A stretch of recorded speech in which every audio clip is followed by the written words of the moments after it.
Mga kababayan, kamusta po? Si Kamanong po, inyong pong lingkod. Nagbabalik na naman po muli para po magkomento po sa inyo dito po sa Tambayan mga kabayan. Magandang umaga po muna sa inyo, tanghali, hapon, gabi at madaling araw po sa atin lahat. Sana po nasa maayos po kayong kalagayan. Mag-umpisa na po tayo mga kababayan. Umpisa na po natin, komentuhan po natin ito pong balita na ito pong Diskaya. Ito pong Diskaya at ang 8 pang akusado raw po ng flood control scandal ay humarap na po sa pagdinig mga kababayan. Tanging mga contractors lang po ang nakikita po nating naikukulong at humaharap po sa pagdinig. Ang mga politiko, basta kaalyado, mga kababayan, nakita po natin mahimbing na mahimbing po ang mga pagkakatulog sa kanilang naglalakihang mga mansyon. Mga kababayan, ganyan po katindi ang proteksyon nila sa isa't isa. Hindi kaya? Pakinggan na po natin ang balita. Update tayo sa flood control scam cases. Nagsampa na po ng motion to quash ang company ng Sara Diskaya at iba pang akusado para ibasura ang kaso sa kanila sa unang paglilitis sa kanila sa Lapu-Lapu City. Wala raw kasing jurisdiction dyan ang naturang korte. Nasa frontline na balitang yan, Camille Samonte. Sa pamamagitan ng video conference, humarap ang kontratistang si Sara Diskaya at 8 pang akusado sa unang pagdinig ng Lapu-Lapu City Regional Trial Court 27. Kaugnayan ng mga isinang pangkaso sa kanila sa umano'y 96.5 million na ghost flood control project sa Davao Occidental. Kinwestiyon ng depensa ang jurisdiksyon ng korte sa kaso. Gate ng isa sa mga abogado, nasa salary grade 27 lang ang pinakamataas na salary grade ng sangkot na DPWH official sa kaso. Kaya dapat daw isampa at litisin sa korte kung saan naganap ang umano'y krimen sa Malita, Davao Occidental. Alinsunod daw yan sa probisyon ng Korte Suprema. The case should be filed in a court where the crime was committed. You cannot just file it in any court. Kung change of venue does not apply because number one, there was no motion. There should be a proper motion and the party should be heard. Dahil dyan, naghain ang kampo ni Diskaya at mga akusado ng motion to quash para ibasura ang kaso at ang warrant of arrest laban sa kanila ng Lapu-Lapu RTC. Tinalakay din ng korte ang mosyon ng mga akusado na ilipat sila sa kustodiya ng NBI. Hiniling din ni Diskaya na ilipat sa Pasay RTC ang kaso. Sa January 13, ilalabas ang desisyon sa mga mosyon. Naghain naman ng counter-affidavit si dating Senator Bong Revilla sa Department of Justice. Kaugnayan ng reklamo sa kanya sa umano'y ghost flood control project sa Bulacan. Hindi siya nagpa-unlock ng panayam pero gate ng kanyang abogado, walang sapat na ebidensya ang mga aligasyon. Listahan lang daw ng mga proyekto mula sa DPWH at opisyal nila ang naging basihan ng reklamo. Matatanda ang isiniwalat ni dating DPWH Undersecretary Roberto Bernardo na nag-deliver siya ng Yan po mga tambay. Alam naman po natin mga politiko, yung sinasabi nga po mga kabayan, kung nasa dugo mo na ang pagnanakaw, hindi po ba? Ay hindi na po mawawala sa dugo mo yan. Sanay na sanay ka na magnakaw umano. Yan sila po ay nasasangkot din po yan. Saan po? Di po ba? Saan? Sa PDAP. Hindi po ba nakulong na po yan, mga kababayan? Hindi po ba? Pero naging politiko at nanalo na naman at nakatapos pa yata ng termino niya, mga kababayan. Yan po si Bong Revilla. At alam naman po natin mga kababayan, katulad po nito, ito pong issue ng Diskaya, isa pong kontraktor. Ang kontraktor po, saan po umaasa ng proyekto yan?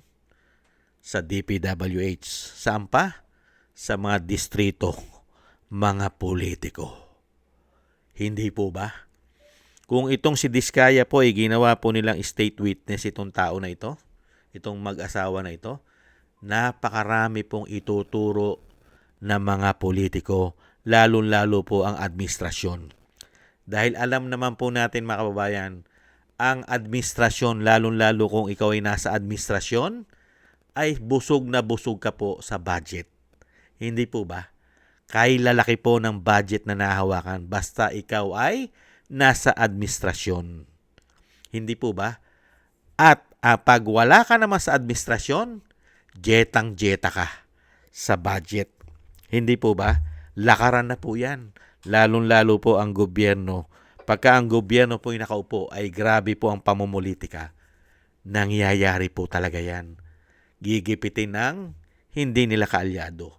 At ang kaalyado naman nila ay busog na busog po sa pera ng taong bayan. Yan po ang lumalabas po ngayon na issue po na halos lahat po na administrasyon po kontrolado po nila. Lalong-lalo po pagka magkakaalyado. Diyan po sa House of Representatives at sa Senado at sa Malacanang. Hindi po ba? Kaya nga po lukuhan na lang ito eh. Lukuhan na lang. Kung ang mga diskaya ay ginigipit nila at kinakasuhan at ikinukulong, pero lahat po ng nasa administrasyon na kinontrol po ang pera ng taong bayan ng mahigit 3 taon ay wala pong nakukulong pa at nililitis ang kaso para sa kanila. Hindi po ba katarantaduhan at kagaguhan lang po ito? Dahil po sa totoo lang umano, kasi po sindikato sila. Hindi po ba? Dahil sangkot po rito, ayon na rin po kay Chavit Singson, kaya Saldico, hindi po ba? At sa mga congressman na nabigyan pa ng parusa, hindi po ba? Katulad po ni Kiko Barsaga at nahandyan din po si Libiste. Hindi po ba ang itinuturo at ganun din po si Magalong, si Mayor Magalong na bigla na rin pong kumambyo na itinuturo na rin po ang laganap ang korupsyon doon po sa probinsya ng Ilocos Norte. Hindi po ba? Kaya nga po dito mga kababayan, makakaranas lang po tayo at makakamtam lang po natin ang tamang hustisya at ang totoong hustisya pagka po nakabalik sa kapangyarihan ang mga Duterte. Lahat po ng magkakasabwat at nasa administrasyon umano, nasabwatan po pagdating sa pera at sila po ay busog na busog sa pera dahil magkakaalyado. Hindi po ba? Halos lahat po yan ay humawak po ng isang damukal na pera umano. At napakadali pong silipin yan. Hindi po ba? Kaya lang, hindi po nila sinisilip at hindi po nila iniimbestigahan dahil magkakasabwat nga po sila umano. Dahil mismo ang itinuturo na pinakamalaking isda, pinakamalaking ulo ng buhaya, mismo kay Saldico ay nasa Malacanang at yung pinsan at anak at asawa umano. Kaya po kung sila po ay nananatili sa kapangyarihan mga kababayan, umasa na po tayo na ganyan po ang mangyayari sa ating bansa. Puro lang po dilis, butete ang makikita po natin sa kulungan at yung mga hindi nila kaalyado at yung mga nagpapahayag, lalong-lalo po yung mga kumukontra at binibisto at kinukundina ang nangyayaring korupsyon sa ating bansa ay napapakulong at naipapatapong pa nila. Ngayon po, ang latest po ay si retired General Romeo Pocis, mga kabayan. Yan po, meron na pong kaso yan ng inciting to sedition rebellion. Ganyan po sila katitindi. Kaya ito pong si Diskaya, darating po ang panahon, pag hindi po natsugi yan, na yung pinalalabas nila na natsugi ang Cabral, pag hindi po natsugi si Diskaya at si Saldico, mga kabayan, lahat po ay lalabas po ang katotohanan sa tamang panahon kung hindi sila matsusugi, mga kababayan. Maraming salamat po mga kababayan sa nagusto po natin tambayang mga kababayan sa YouTube at TikTok at ganoon din po sa ating mga subscribers. Maraming salamat po sa inyo. Sa mga nagko-comment, like, share, and subscribe, thank you po sa inyo. At sa mga nagbibigay po ng tulong at biyaya, shoutout po sa inyo lahat.